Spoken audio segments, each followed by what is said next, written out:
You're watching live from New Delhi. You're watching DD India's News Hour, India's Voice to the World. I'm Sakal Bhatt, and coming up in the next hour, Indian NGO Akshaya Patra's 4 billionth meal milestone celebrated at the United Nations. India's permanent representative to the United Nations, Ruchira Kamboj, underscores the proactive measures and remarkable successes of India in ensuring food security and nutrition. Campaigning underway in full swing for India's Lok Sabha polls. BJP leader Amit Shah addresses a public rally at Muzaffarnagar. Rahul Gandhi and Annie Raja filed their nominations. A 7.2 magnitude earthquake rocks Taiwan. President-elect Lai Ching-te says rescuing survivors is a top priority. World leaders express condolences. India's Prime Minister Narendra Modi says New Delhi stands in solidarity with the resilient people of Taiwan. And Brussels hosts two-day NATO foreign ministers meet, deliberate over $100 billion fund for Ukraine. Transatlantic military bloc turns 75 on Thursday.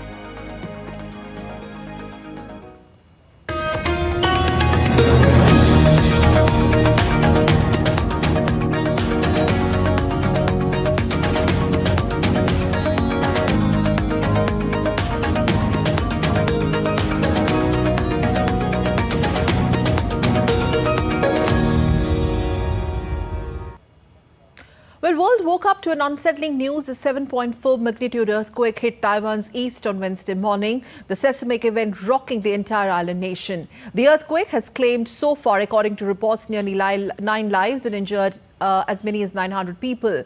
Now, the island's strongest quake in more than 2 decades has reduced buildings to rubble as rescuers raced against time to save survivors.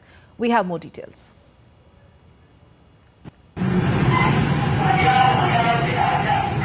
A multi-story building collapsing within a few seconds. These are visuals from Taiwan, which was hit by its strongest earthquake in 25 years. The 7.2 magnitude quake has left behind a trail of destruction all over the island. It triggered landslides in hilly areas and toppled buildings in multiple cities. The quake hit at a depth of over 15 kilometers, just as people were headed for work and school.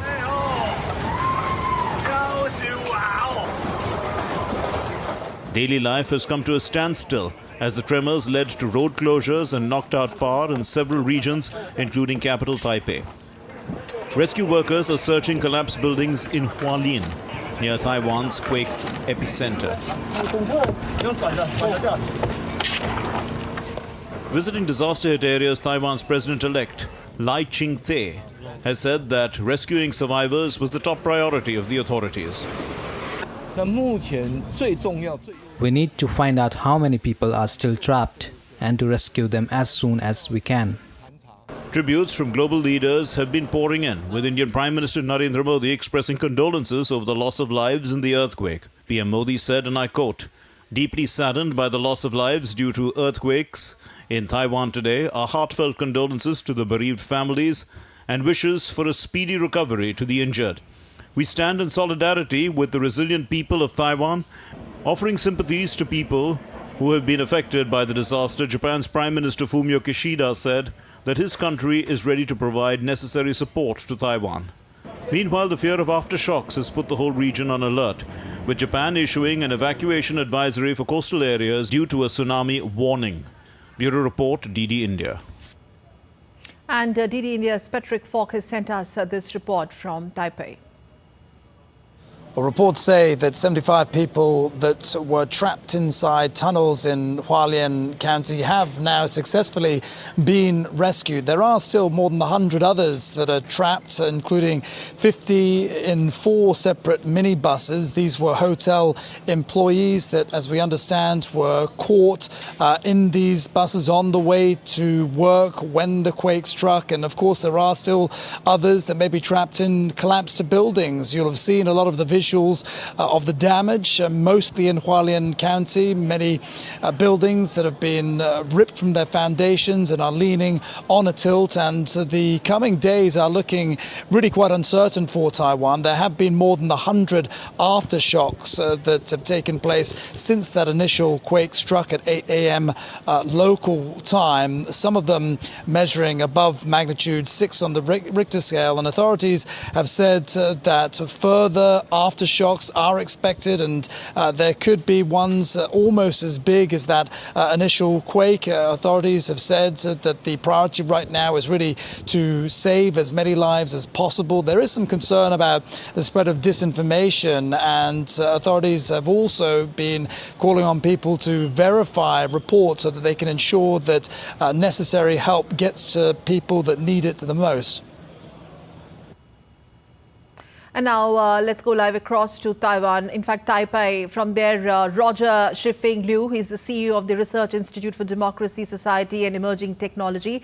It's a National Science and Tech Council from Taiwan, joining us live on this broadcast. Really appreciate Roger taking out time for this top story on DD India. First of all, to begin with, if you could just share the latest on the death toll and the latest information as far as your rescue and rehabilitation is concerned. What's the latest situation on ground?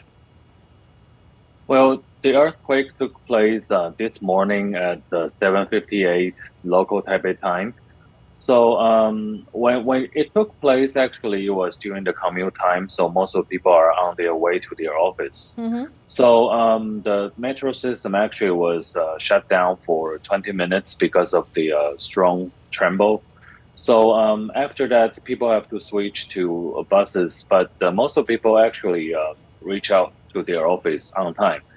And after the whole day's rescue effort from the different part of the government, the latest number of the casualties are 9 people killed. Unfortunately, more than 900 injured, and most of the people got killed are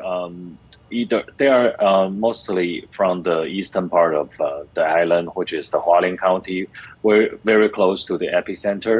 And they got killed outside of the environment because of the falling stones and rocks. Mm-hmm. And they are doing outdoor activities, or they are actually the workers outside. But for most of the people in the city, in the metropolis, I can say 99% of the population was intact and safe. Okay. But people were scared, and some of the buildings were cracked. Strict building regulations and disaster awareness in Taiwan particularly seems to have, saved, which otherwise could have been a massive catastrophe, because we are looking at a magnitude of 7.4, which is like huge. Yes. Well, actually, 25 years ago, we had a very similar one that took place on the September 21st, 1999. Killing around 3,000 people during the time when I was a postgraduate student.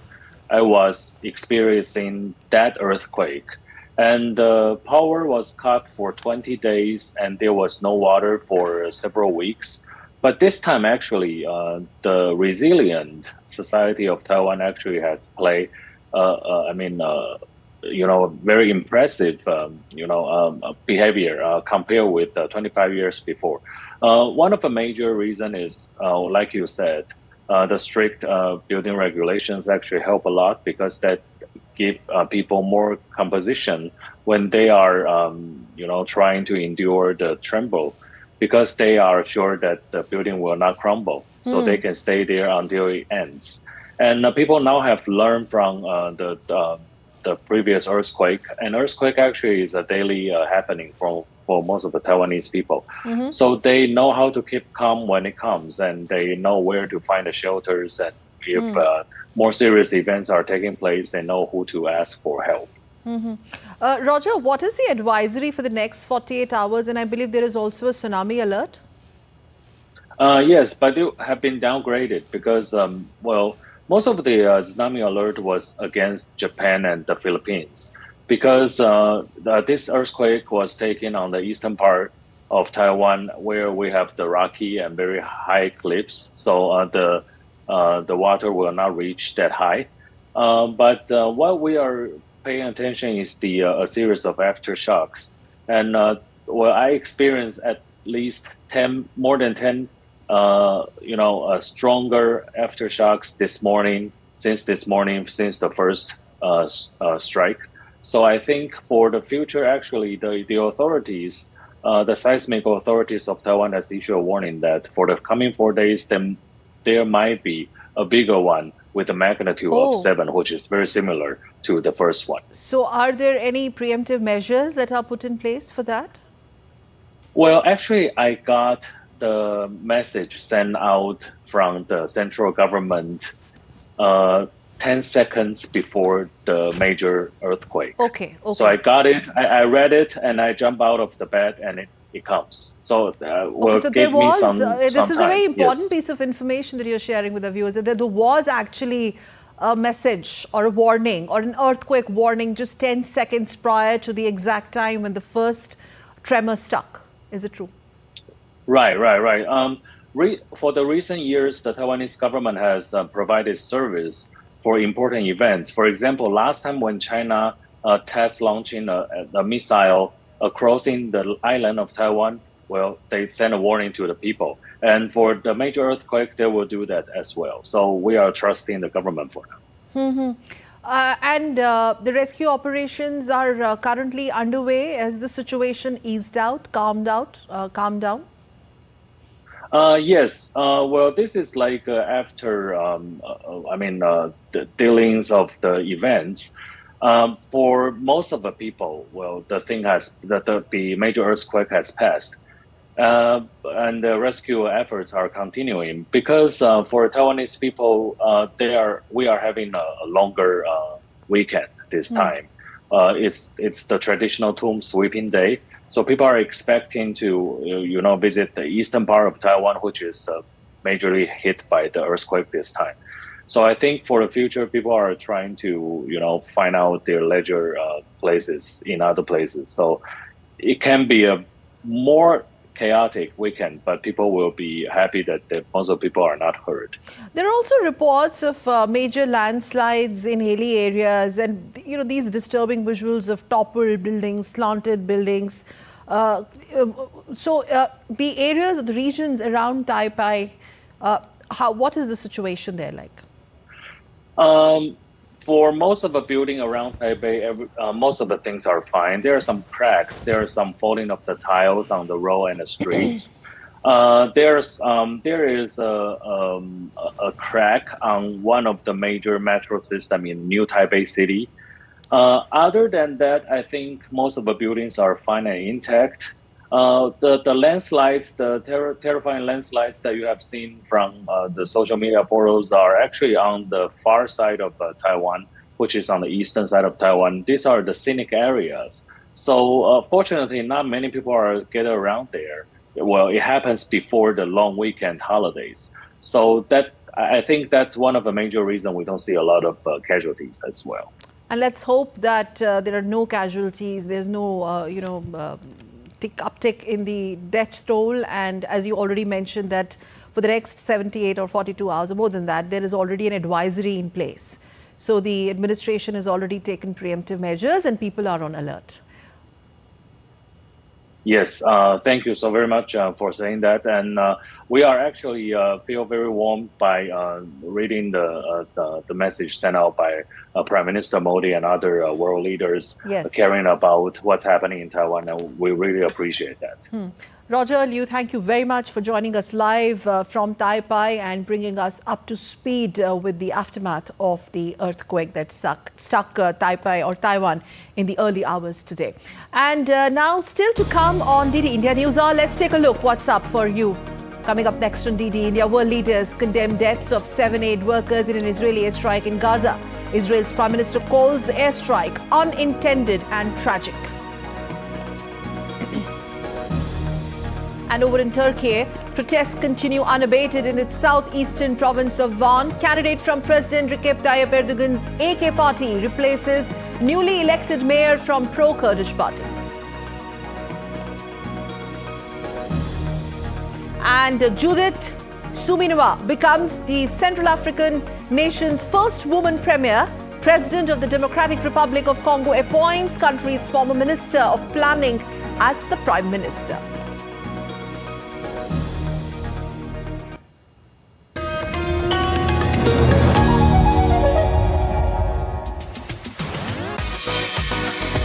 India that invents. India that innovates. India that excites. India that invites. Land of possibilities. Teeming with opportunities. Watch India Ideas each Thursday 8 p.m. only on DD India.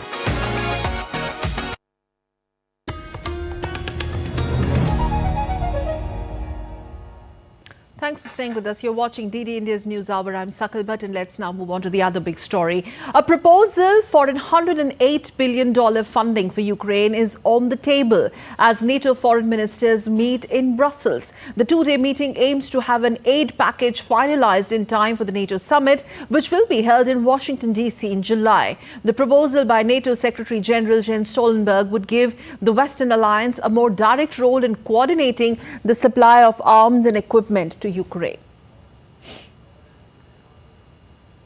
Of perhaps more. Ministers will discuss how NATO could assume more responsibility for coordinating military equipment and training for Ukraine, anchoring this within a robust NATO framework.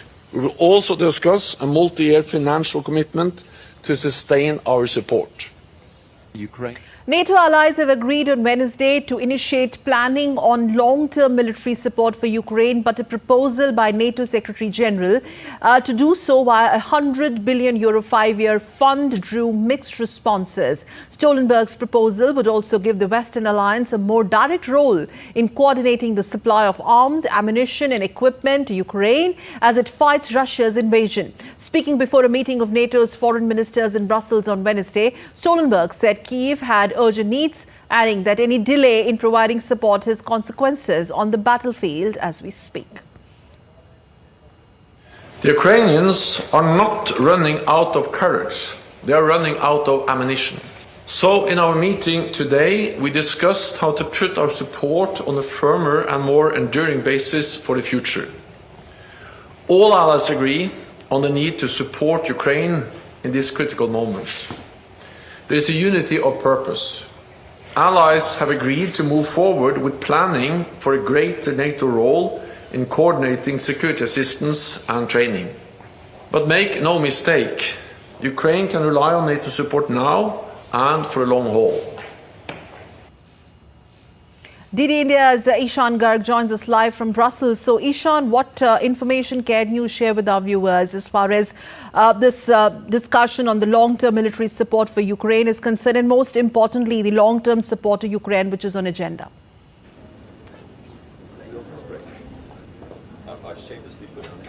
Well, the long-term support to Ukraine is really coming in form of a $108 billion fund, as you pointed out, and the discussions going forward are going to be about what kind of mechanisms can be put in place and how consensus can be reached between NATO member countries to ensure that this sort of support gets to Ukraine. Now, NATO Secretary General Jens Stoltenberg has said that this kind of sustained support over a long period of time is going to be incredibly important for Ukraine because it will provide the country with the ability to have an eye on what kind of future funding it has in the pipeline, which will help it to plan its processes, to plan its operations and offensives in a lot better manner. Apart from that, there's also a conversation about how NATO members can also put in place frameworks that allow them to get funding to Ukraine in a more structural format so that the member nations are not relying on these ad hoc payments or what Jens Stoltenberg says they won't be relying on other modes of payment. He says that these are not charities that countries are doing. It's actually an investment in a common secure future for the entire continent. So the idea is to basically put in place mechanisms that takes in solid contributions in a timely manner from member countries and also gives it out to Ukraine in a sustained fashion over long term. And there's also this conversation, especially you have the NATO boss pressing on the weapon guarantee for Ukraine. But what's the kind of overall consensus building on that, particularly the 100 billion euro 5-year fund? It seems that that is drawing sort of mixed responses from other allies.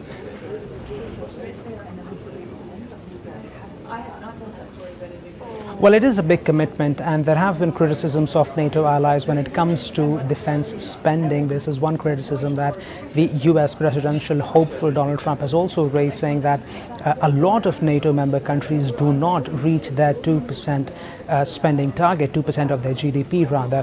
So this is certainly going to be a bit of a difficult conversation to go through, because it is a huge amount for countries to put together in a defense fund. But of course, we are not expecting any final outcomes on that decision at this meeting. Jens Stoltenberg has said that this is very much the platform of the foreign ministers to discuss that item on the agenda, to hash out the details over the next months, and perhaps a decision will be taken when the leaders of the NATO countries meet in Washington in July. Right. The other deliverables on the agenda besides this?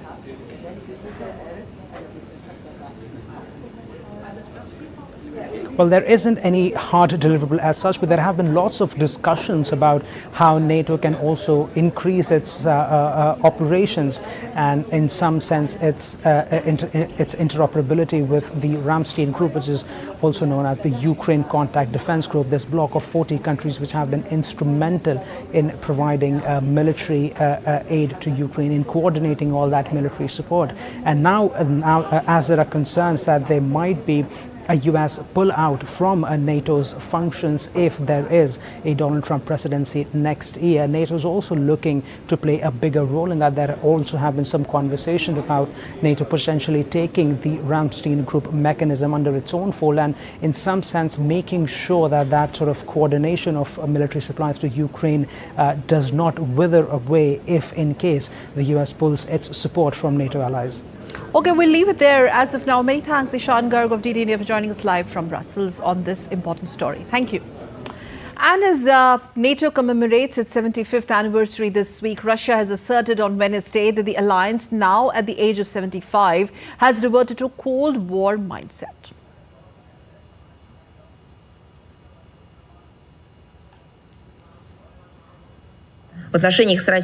Today, in relations with Russia, the bloc has returned to Cold War settings. In its doctrinal documents, our country is proclaimed, direct quote, the most significant direct threat, end quote. There is an active build-up of the military potential on the eastern flank. Military drills, unprecedented in size, against Russia are conducted. They aren't even trying to cover it up. In fact, Finland and Ukraine have signed a 10-year agreement on security cooperation and long-term support that covers Ukraine's defense and security and Ukrainian reconstruction. Finland's President Alexander Stubb met Ukrainian President Volodymyr Zelensky in Kyiv on Wednesday, where he assured to send a defense material package worth $203 million to Ukraine. Finland has become the 8th NATO member to sign a 10-year agreement on security cooperation with Ukraine, pledging to keep up long-term support as the conflict with Russia drags on.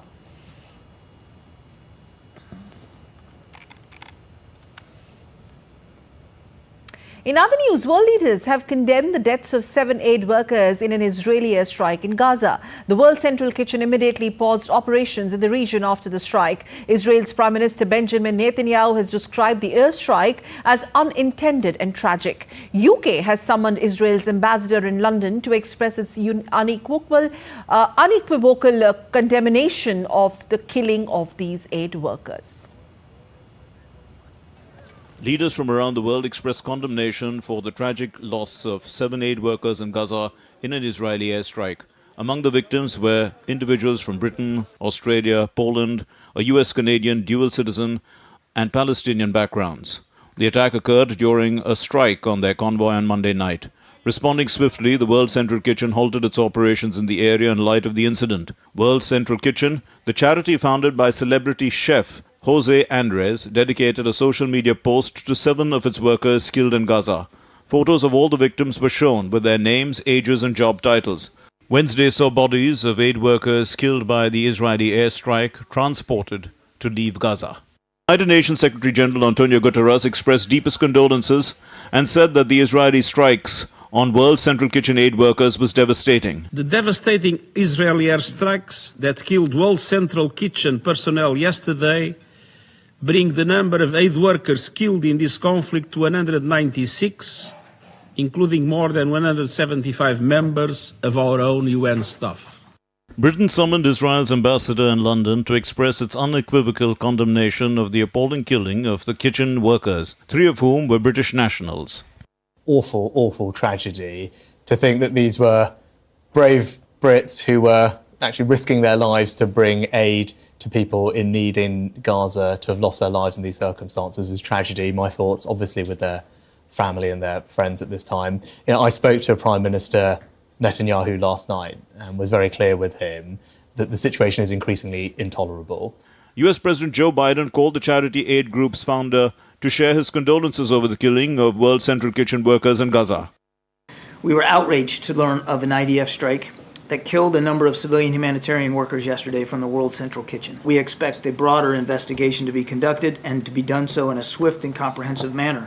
Australian Prime Minister Anthony Albanese denounced the attack. This is completely unacceptable. The Israeli government has accepted responsibility for this, and Prime Minister Netanyahu conveyed his condolences. Israeli Chief of Staff Herzi Halevi apologized for the airstrike. An independent body will investigate the incident thoroughly. We will complete it in the next coming days. We will learn from the conclusions and implement them immediately. Israeli Prime Minister Benjamin Netanyahu too described the incident as tragic and unintended. Unfortunately, in the last day, there was a tragic case of our forces unintentionally hitting innocent people in the Gaza Strip. This happens in wartime. We are thoroughly looking into it, are in contact with the governments, and will do everything to ensure it does not happen again. European countries including Spain, Poland, France and Britain condemned the Israeli attack on World Central Kitchen in Gaza. Bureau Report, DD India. Turkey's southeastern province of Van, after the newly elected mayor from a pro-Kurdish party was replaced with the candidate from President Recep Tayyip Erdogan's AK party. Hundreds of people took to the streets in Van, which is Kurdish majority region. Clashes erupted between the demonstrators and the police, which resorted to using water cannons and tear gas. Abdullah Zidan was elected as the mayor in the last week's local elections, but authorities prevented him from taking up the post because of the court ruling. Zidan had received 55% of the vote, while the AK party candidate got 27% votes. Look, the first invested state-appointed trustee. Such a regime has not existed since the Turkish Republic was founded. Now, they are disregarding the will of the people of Van and trying to place another mayor here with another method in a completely lawless manner. This has no place in the law or the legal system. Well, now let's take a look at the other stories making news around the world. Norway's parliament was subjected to a bomb threat on Wednesday, leading to heightened security measures with nearby streets being cordoned off by the police. While the public audience inside the building was evacuated, parliament members proceeded with their regular activities, including a session of ministers' question time. Researchers are wiring up coffee plants with solar-powered sensors in Tanzania in a bid to understand how climate change affects health of Arabica coffee plants in the region. Using Internet of Things technology, these wired plants will provide researchers with continuous updates on their health and hydration. Still to come on DD India News Hour. Coming up next. Indian NGO Akshaya Patra's 4 billionth meal milestone celebrated at the United Nations. We'll tell you more with a special guest from the organization or NGO itself joining us on the show.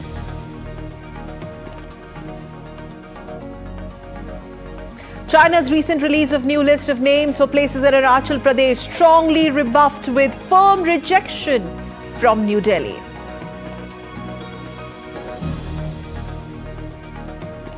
And India remembers Field Marshal Sam Manekshaw on his 110th birth anniversary.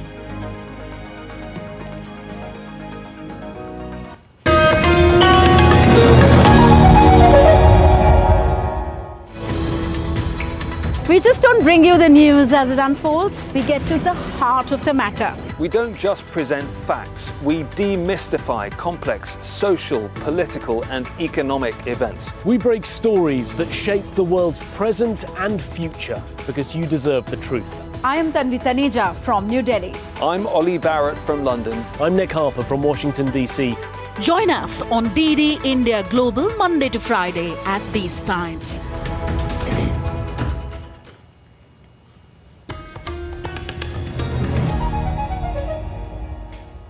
You're watching DD India's News Hour. I'm Sakal Bhatt. Let's move on. Indian NGO Akshaya Patra's 4 billionth meal milestone celebrated at the UN. India's permanent representative to the United Nations, Ruchira Kamboj, underscores the proactive measures and remarkable success of India in ensuring food security and nutrition.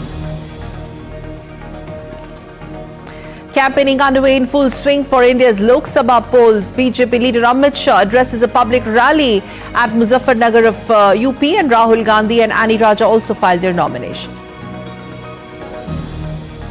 And 7.2 magnitude earthquake rocks Taiwan. President-elect Lai Ching-te says rescuing survivors is a top priority.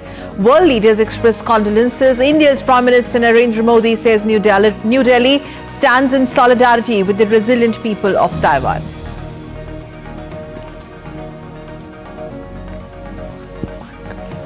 And Brussels hosts two-day NATO foreign ministers meet. Deliberates over $100 billion fund for Ukraine. Transatlantic military bloc turns 75 on Thursday.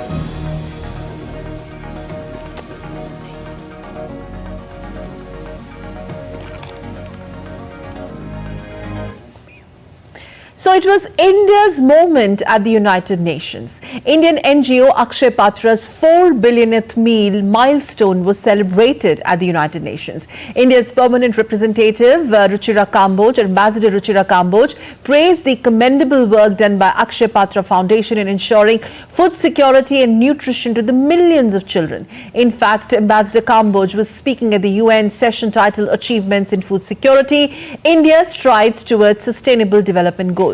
This event was held at the UN headquarters in New York, which underscored India's dedication to global well-being and food security. I get you more. Over 415 million people in India have stepped out of poverty. Among the 25 countries, the Government of India has implemented various initiatives which have all benefited children, women and vulnerable communities, bringing about food security and improved nutrition. Akshaya Patra is a proud addition and a proud partner of this fantastic initiative of Government of India. India's remarkable journey, lifting 415 million people from multidimensional poverty since 2005, demonstrates the power of targeted sustainable initiatives. It was India at the heart of the discussion at the United Nations session, centering around food security and nutrition. India's permanent representative to the United Nations in New York, Ambassador Ruchira Kamboj, underscored the proactive measures and remarkable successes of India in ensuring food security and nutrition. We are taking bold steps, especially in eradicating poverty. Over 415 million people in India have stepped out of poverty. Among the 25 countries that halved their multi-dimensional poverty within 15 years. The exemplary work of the Akshaya Patra Foundation, pitched as a beacon of hope in the global fight against hunger, was the centerpiece of UN session on food security. India's permanent representative highlighted the significance of Akshaya Patra's milestone achievement of serving 4 billion meals. Akshaya Patra has served meals to countless children, ensuring the makers of the world's future are well nourished. The event was also attended by Indian tech giant Infosys founder Narayan Murthy, Nobel laureate Kailash Satyarthi, and of course the chairman of the Akshaya Patra Foundation, Madhu Pandit Dasa, as they commemorated the milestone 4 billionth meal served by the Indian NGO. The government of India, led by our Honorable Prime Minister Shri Narendra Modi ji, driven by the ideology of integral humanism, Sabka Saath, Sabka Vikas, has developed numerous policies and programs. The government of India runs the world's largest food security program. It benefits over 800 million people. And I was thinking that when the compassion in action merges with most advanced technology, professional management, and excellence, then it could be named as Akshaya Patra. To read out the message of His Excellency, the Prime Minister of India. In a message sent specially for the occasion, Indian Prime Minister Narendra Modi congratulated with immense pride and joy the entire team of the India-based NGO Akshaya Patra Foundation on the remarkable milestone of serving 4 billion meals. The message was read out by the India's permanent representative to the United Nations, Ambassador Ruchira Kamboj. Hunger and provide Sakal Bhatt reports for DD India. The significance of this milestone is further highlighted. And we are very honoured to be joined by Chanchalapani Dasaji. He's the Vice Chairman of the Akshaya Patra Foundation. Thank you very much, Mr. Das, for joining us. Namaskar and huge congratulations. I think it was unprecedented, historic. And in the words of Ambassador Kamboj, Akshaya Patra has ensured that the world's future is well nourished, quote unquote. We would like to hear from you, sir, and how do you feel at the moment? Thank you very much. We are very happy. As you mentioned, it was a great moment at the United Nations yesterday. India was at the center stage. Yes. And we are celebrating India's accomplishments to address UN Sustainable Development Goal of zero hunger and the strides and the successes India has made. And in this context, it was a recognition of Akshaya Patra Foundation providing midday meals to government school children in the last 24 years since its inception in the year 2000. And we have been operating 72 centralized kitchens in 16 states of the country. And we are serving 2.1 million children every day in partnership with the central and state governments in the country. And cumulatively, we have served 4 billion meals, and it was an occasion for celebrating this. And as per the Indian spirit about Vasudhaiva Kutumbakam, yes, sharing our passion for global well-being, the chairman of Akshaya Patra, Madhu Pandit Das, made a declaration in front of about 40 ambassadors from various countries who are also present, that we are prepared to share our experience and take the model of Akshaya Patra Foundation beyond Bharat, beyond India, yes, to any country that is going to welcome us and give us an opportunity to work with those governments and serve their children. So there is a vision of Akshaya Patra going global. What was the response of the envoys present there?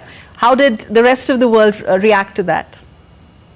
In fact, soon after our program, we personally met a few ambassadors, and there was very, very warm response to that.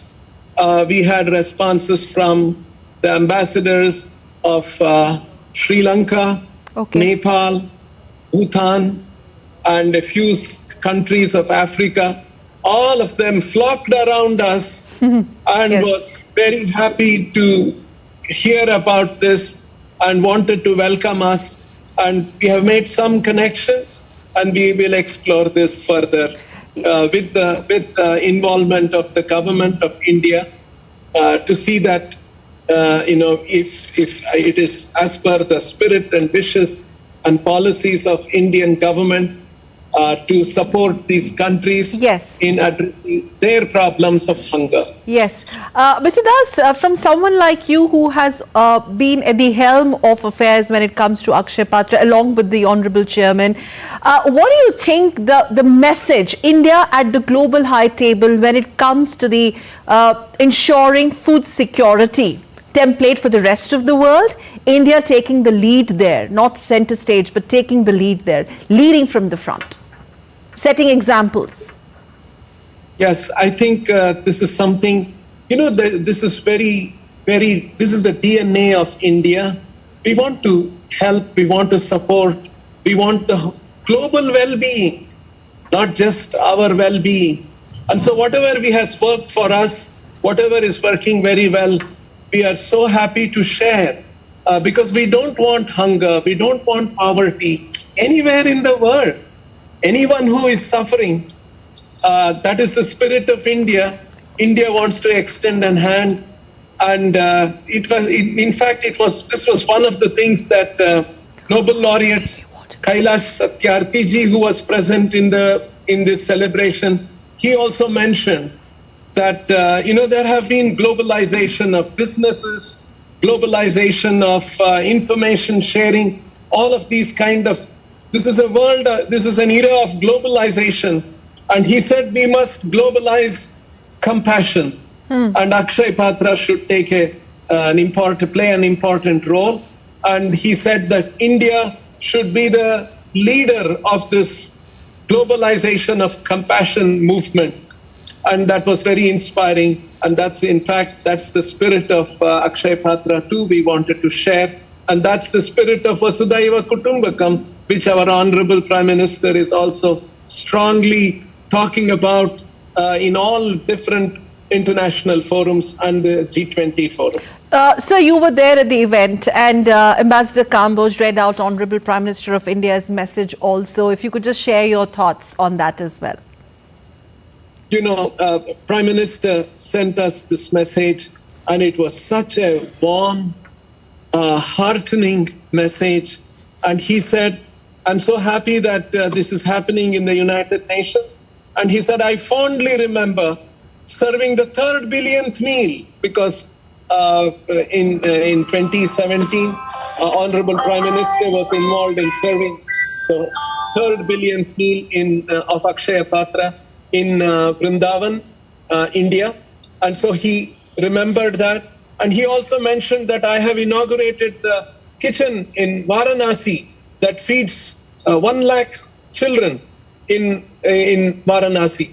So he remembered all this, and then he acknowledged, and receiving this wonderful, warm message from the Honorable Prime Minister was really the icing on the cake for that event. Okay, one final question, Chanchalapati Das ji, Vice Chairman, Akshaya Patra Foundation. Your message on behalf of not only Akshaya Patra but on behalf of India. This event, like you started by saying that India took center stage. What next from here on? What would be your message? I think India has a great thing to offer. Our programs, the models that we have that are working in our country, the programs and the policies that our governments have made, and which has worked in a complex, diverse, large population like India, there is a lot to learn. And I think, like in Akshaya Patra, there are many other successful models of public welfare programs and activities. We must all come together and share that with the rest of the world to make the world a better place. And that's the spirit of Vasudhaiva. Absolutely. Many thanks, Chanchalapati Das, Vice Chairman, Akshaya Patra Foundation, for joining us all the way from New York. Thank you, sir. Thank you for joining. And in fact, here's a glimpse. Namaste. And here's a glimpse of the monumental event at the United Nations that we just discussed. Let's take a look. The large-hearted people think Vasudhaiva Kutumbakam. The message of His Excellency, the Prime Minister of India, specially sent for this remarkable occasion. Ambassador Kamboj and the United Nations in this beautiful hall are recognizing the 4 billionth meal of Akshaya Patra. True to its name, the Akshaya Patra program, started by feeding thousands, is now feeding millions of children. The stark reality is that over 783 million people go to bed hungry, while nearly a third of food produced for human consumption is lost or wasted worldwide. It is a tough and hard battle, no doubt about it. But it is a battle worth fighting for. Meals that we said we will deliver every day, and we deliver that every day for those beautiful children. I'm not standing here as a Nobel Peace Laureate. I stand here as a humble admirer of Akshaya Patra and its leadership. And here we are to share the story of India and the story of Akshaya Patra Foundation. And now let's get you the latest on the world's largest democratic election in India, the Great Indian Election.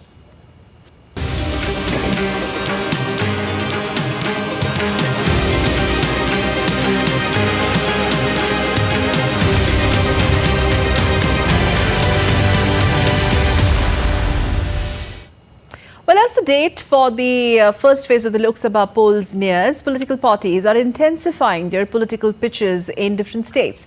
Home Minister of India and senior BJP leader Amit Shah has addressed a public rally in Muzaffarnagar in India's northern state of UP or Uttar Pradesh, while Congress leader Rahul Gandhi is also once again trying his luck from the southern state of Kerala's Wayanad Lok Sabha seat.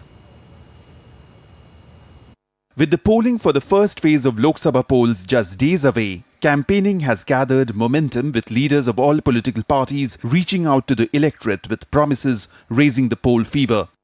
Kerala's Wayanad Lok Sabha seat these days is in the news. Congress leader Rahul Gandhi is once again trying his luck. Paths for the India alliance in Kerala seem to go differently here, and this is the reason that CPI, an ally in India, has put up Annie Raja in Wayanad against Rahul. SDP, the political arm of PFI, has decided to support the UDF, and it is due to this reason Rahul faces the ire of the BJP. It's really shocking, the dangerous political move by Congress party, especially Rahul Gandhi and the UDF leaders from Kerala. The PFI, the banned terror organization, the PFI's political outfit, SDPI, is openly supporting the Congress party, the UDF candidates in India. Amidst the political developments, Rahul Gandhi and Annie Raja filed their nominations on Wednesday. Annie Raja is the wife of CPI General Secretary D. Raja. I am not here to examine whether Rahul Gandhi is afraid or UDF is afraid or not. We are here, I am here as a left Democratic Front's candidate to go to the people and tell them, to understand them what they expect from me. Moving to the northern Indian state of Uttar Pradesh, Home Minister and senior BJP leader Amit Shah addressed a public rally at Muzaffarnagar. निर्दोष नागरिकों की जगह अब उत्तर प्रदेश से गुंडे पलायन करने लगे हैं। इस प्रकार की स्थिति उत्तर प्रदेश में बनाने का काम भारतीय जनता पार्टी की योगी आदित्यनाथ की सरकार ने किया है. Whereas Defence Minister and senior BJP leader Rajnath Singh held a public meeting at Ghaziabad in Uttar Pradesh. BJP candidate and Speaker of the Lok Sabha, India's lower chamber of parliament, Om Birla, filed his nomination. He is contesting from Kota Bundi in the northwestern state of Rajasthan. Congress Party President Mallikarjun Kharge launched the party's door-to-door initiative from Northeast Delhi parliamentary constituency. ये card हमारे लोग घर घर बांटेंगे, लोगों से मिलेंगे और उनको बताएंगे कि हमारी सरकार, अलायंस की सरकार आने के बाद हम क्या-क्या चीजें करने वाले हैं, ये इसमें सविस्तर से बताया गया है. Meanwhile, in a big boost to the BJP, boxer Vijender Singh, India's first Olympic boxing medalist, quit the Congress party and officially joined the BJP ahead of the forthcoming Lok Sabha elections. Bureau Report, DD India. China's recent release of a new list of names for places in Arunachal Pradesh exacerbates this long-standing dispute met with the firm rejection from New Delhi. And with a history of similar provocations, China's actions continue to challenge regional stability. And despite this, India remains resolute in safeguarding its sovereignty. Our next report by Jessica has all the details. Since independence, northeastern state of Arunachal Pradesh has been an undisputed integral part of India. China unlawfully claims the territory as part of southern Tibet and continues to indulge in hostility that destabilizes peace in the region. In a fresh move, Beijing released a fourth list of 30 new names of various places in the Indian state of Arunachal Pradesh. New Delhi has rejected these claims and maintains that inventing names will not affect the status of Indian sovereignty over the region. You say, one, I think we rightly called it senseless. By doing it repeatedly, it is still senseless. So I want to be very clear. Arunachal Pradesh was, Arunachal Pradesh is, Arunachal Pradesh will always be Indian. Even the United States recognizes Arunachal Pradesh as Indian territory and strongly opposes China's territorial transgressions. The United States recognizes Arunachal Pradesh as Indian territory, and we strongly oppose any unilateral attempts to advance territorial claims by incursions or encroachments, military or civilian, across the line of actual control. But China's unjustified claims over Arunachal Pradesh are not new. Dalai Lama's visit in 2017 prompted China to release 6 names of places in the Indian territory. In 2021, China objected to a visit by former Vice President M. Venkaiah Naidu and reportedly renamed 15 places in the region. Prior to the G20 summit in Delhi, China heightened tensions by releasing a new map asserting territorial claims over Arunachal Pradesh and Aksai Chin in Ladakh. Prime Minister Narendra Modi's visit to Arunachal Pradesh last month irked China. And this is where Prime Minister inaugurated the world's longest bi-lane tunnel built at an altitude of 13,000 feet, which will not only provide all-weather connectivity to the Tawang region of Arunachal Pradesh, but also ensure better movement of troops and arms to forward locations along the line of actual control. As China continues to deploy strategies to foment trouble in the border areas, India remains undeterred and will continue to pump billions of dollars into connectivity projects protecting India's territorial sovereignty. With inputs from Meghna Dev, Jessica Taneja for DD India. At the 19th meeting of Secretaries of the Security Council of Shanghai Cooperation Organization in Astana, National Security Advisor of India, Ajit Doval, has emphasized that India's relationship with SCO countries goes back to several centuries and it is committed to further deepening. In fact, NSA Doval also said India is committed to enhancing transit trade and connectivity, which must be fully respectful of the sovereignty and territorial integrity of the SCO member states. India's NSA, Mr. Doval, strongly condemned the barbaric terrorist attack at Crocus City Hall in Moscow and expressed condolences to the families who have lost their loved ones. NSA Doval conveyed to Russian NSA India's solidarity with the government and the people of Russian Federation to address the threat from terrorism in all its forms and manifestations. In fact, NSA Doval pointed out that any act of terror, including cross-border terrorism committed by whomsoever, wherever and for whatever motives, is not justified. NSA Doval raised the issue of continued threat posed by various terror groups in the SCO region. He emphasized the need to counter the use of technology by the terrorists. He also said India supports creation of effective mechanism for cooperation within SCO for countering terror financing. In fact, he also expressed deep concern on the security situation in Afghanistan, including continued presence of terrorist networks. NSA of India mentioned that as a continuous neighbor of Afghanistan, India has legitimate security and economic interest in Afghanistan.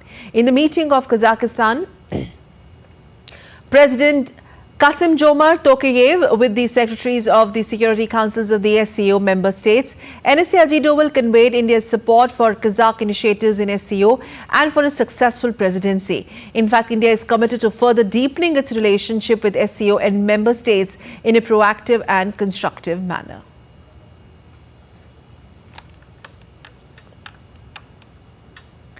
In the wake of recent increase in the attacks on Hindu temples in the United States of America, a group of U.S. lawmakers led by the Congressman Raja Krishnamurthy have written a letter to the U.S. Department of Justice to brief on the status of investigations into recent vandalisms at Hindu temples.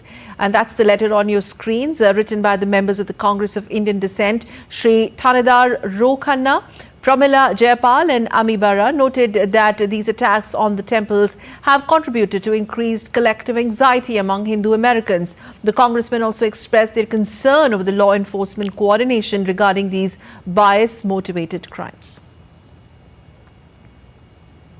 Well, India is remembering Field Marshal Sam Manekshaw on his 110th birth anniversary. DD India's Nandita Dagar reports. Sam Hormuzji Framji Jamshedji Manekshaw, also known as Sam Manekshaw, was India's first army officer to be promoted to the rank of Field Marshal. He was born on 3rd of April 1914 in Amritsar in British India. Manekshaw joined the British Indian Army in 1932 and served with distinction during World War II and the Indo-Pakistani War of 1971. He played a crucial role in India's victory in the 1971 war against Pakistan, which led to the creation of Bangladesh. Manekshaw was known for his wit and humor as well as his strong leadership skills. Manekshaw's leadership during the 1971 war was widely appreciated and he was hailed as a national hero for his role in the creation of Bangladesh. Sam Bahadur passed away on 27th of June 2008 in Wellington in Tamil Nadu. In New Delhi, this is Nandita Dagar for DD India. And now let's take a look at the other stories making news.